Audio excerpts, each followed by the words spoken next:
ನಮಸ್ಕಾರ ಎಲ್ರಿಗೂ, ಹೇಗಿದ್ದೀರಾ? ನಾನು ನಿಮ್ಮ ಸುಜಾತ ಮಲ್ನಾಡ್. ನಾನಿವತ್ತು ಮಕ್ಕಳಿಗೆ ಇಷ್ಟ ಆಗುವಂತಹ ಚಾಕ್ಲೇಟ್ ಕೇಕನ್ನು ಬಿಸ್ಕೆಟನ್ನು ಬಳಸ್ಕೊಂಡು ಹೇಗೆ ಮಾಡೋದು ಅಂತ ತೋರಿಸ್ಕೊಡ್ತಾ ಇದ್ದೀನಿ. ಇದು ತುಂಬ ರುಚಿಯಾಗಿರುತ್ತೆ, ಮಕ್ಕಳಿಗೂ ಕೂಡ ತುಂಬಾ ಇಷ್ಟ ಆಗುತ್ತೆ. ಹಾಗಾದರೆ ಈ ಕೇಕನ್ನ ಹೇಗೆ ಮಾಡೋದು ಅಂತ ನೋಡ್ಕೊಂಬರೋಣ ಬನ್ನಿ.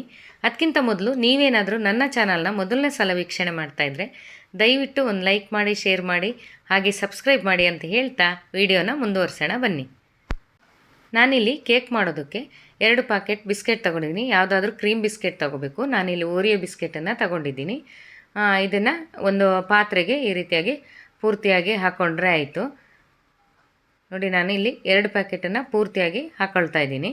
ನಂತರ ಇದಕ್ಕೆ ಸ್ವಲ್ಪ ಹಾಲು ಹಾಕ್ಕೋಬೇಕು. ಹೆಚ್ಚು ಕಮ್ಮಿ ಒಂದು 100 ml ಆಗೋಷ್ಟು ಹಾಲು ಹಾಕ್ಕೊಂಡ್ರೆ ಸಾಕಾಗುತ್ತೆ. ಜಾಸ್ತಿ ಒಂದೇ ಸಲ ಹಾಕ್ಕೋಬೇಡಿ. ಆಮೇಲೆ ಇದನ್ನು 1-2 ನಿಮಿಷ ನೆನೆಯೋಕ್ಕೆ ಬಿಡಬೇಕು.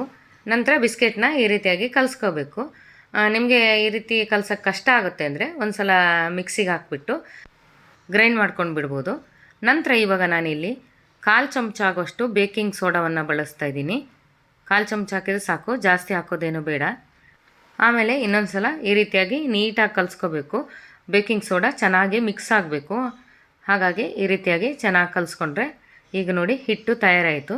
ನಂತರ ಏನು ಮಾಡಬೇಕೆಂದ್ರೆ ಒಂದು ಸಿಲ್ವರ್ ಪ್ಯಾನು ಅಥವಾ ನೀವು ಕೇಕ್ ಮಾಡೋ ಮೌಲ್ಡ್ ಇರುತ್ತಲ್ಲ, ಅದಕ್ಕೆ ಸ್ವಲ್ಪ ಎಣ್ಣೆ ಸವರ್ಬಿಟ್ಬೇಕು. ಈ ಥರ ಪೂರ್ತಿಯಾಗಿ ಸುತ್ತಲೂ ಎಣ್ಣೆ ಸವರ್ಕೊಂಡ್ಬಿಟ್ಟು ನಂತರ ಸ್ವಲ್ಪ ಮೈದಾ ತಗೊಂಡು ಈ ರೀತಿಯಾಗಿ ಪೂರ್ತಿ ಹಾಕೋಬೇಕು. ಹೀಗೆ ಪೂರ್ತಿಯಾಗಿ ಮೈದಾ ಹರಡ್ಕೊಂಡು ಈಗ ಬಟ್ಲನ್ನು ತಯಾರು ಮಾಡಿಟ್ಕೋಬೇಕು. ನಂತರ ನಾವು ಈಗಾಗಲೇ ಕಲಸಿಟ್ಟಿದ್ದೀವಲ್ಲ ಈ ಬ್ಯಾಟರ್ನ ಮೋಲ್ಡ್ಗೆ ಹಾಕ್ಕೊಂಡ್ರೆ ಆಯ್ತು. ಈ ರೀತಿಯಾಗಿ ಪೂರ್ತಿಯಾಗಿ ಹಾಕ್ಕೊಂಡಾದ್ರ ಮೇಲೆ ಈ ಮೋಲ್ಡನ್ನು ಈ ರೀತಿಯಾಗಿ ಒಂದು ಸಲ ತಟ್ಕೋಬೇಕು. ಯಾಕೆಂದರೆ ಅದರಲ್ಲಿ ಗುಳ್ಳೆಗಳು ಉಳಿಬಾರ್ದು, ಅದಕ್ಕೋಸ್ಕರ. ನಂತರ ನಾನಿಲ್ಲಿ ಒಂದು ಪಾತ್ರೆಗೆ ಉಪ್ಪು ಹಾಕ್ಬಿಟ್ಟು ಸ್ಟ್ಯಾಂಡ್ ಇಟ್ಬಿಟ್ಟು ಆನಂತರ ಈ ಸ್ಟ್ಯಾಂಡ್ ಮೇಲೆ ನಾನು ಇಡ್ತಾಯಿದ್ದೀನಿ.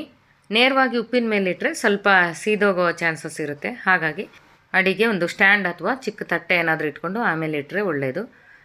ಇದನ್ನು ಈ ರೀತಿಯಾಗಿ ಮುಚ್ಚಿಡಬೇಕು. ಇದನ್ನು ಹೆಚ್ಚು ಕಮ್ಮಿ ಒಂದು 30 ನಿಮಿಷ ಆದರೂ ಬೇಯಿಸ್ಕೋಬೇಕು. ನೋಡಿ, ಇವಾಗ 30 ನಿಮಿಷ ಆಗಿದೆ ಅಲ್ವಾ. ಇದನ್ನು ಕೆಳಗಿಟ್ಟಿದ್ದೀನಿ. ಸ್ವಲ್ಪ ತಣ್ಣಗಾಗಕ್ಕೆ ಬಿಡಬೇಕು. ತಣ್ಣಗಾದಮೇಲೆ ಈ ರೀತಿಯಾಗಿ ಕೇಕನ್ನು ಹಾಕ್ಕೊಂಡ್ರೆ ಆಯಿತು. ಸುಲಭವಾಗಿ ಕೇಕ್ ತೆಗೆಯೋದಕ್ಕೆ ಬರುತ್ತೆ. ನೋಡಿದ್ರಲ್ಲ ಎಷ್ಟು ಚೆನ್ನಾಗಿ ಬಂದಿದೆ ಕೇಕ್ ಅಂತ. ಇಷ್ಟಾದ್ರ ಮೇಲೆ ನಾನು ಇದಕ್ಕೆ ಅಲಂಕಾರಕ್ಕೋಸ್ಕರ ಅಂತ ಹರ್ಷೀಸ್ ಅವರ ಚಾಕ್ಲೇಟ್ ಸ್ಪ್ರೆಡ್ಡನ್ನು ಹಾಕ್ತಾಯಿದ್ದೀನಿ.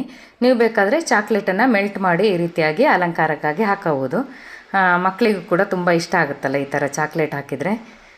ನಂತರ ನಾನು ಗೋಡಂಬಿ ಮತ್ತು ಬಾದಾಮಿಯನ್ನು ಪುಡಿ ಮಾಡಿ ಈ ರೀತಿಯಾಗಿ ಉದುರಿಸ್ತಾ ಇದ್ದೀನಿ, ನೋಡೋದಕ್ಕೆ ಚೆಂದ ಕಾಣುತ್ತೆ ಅಂಥೇಳಿ.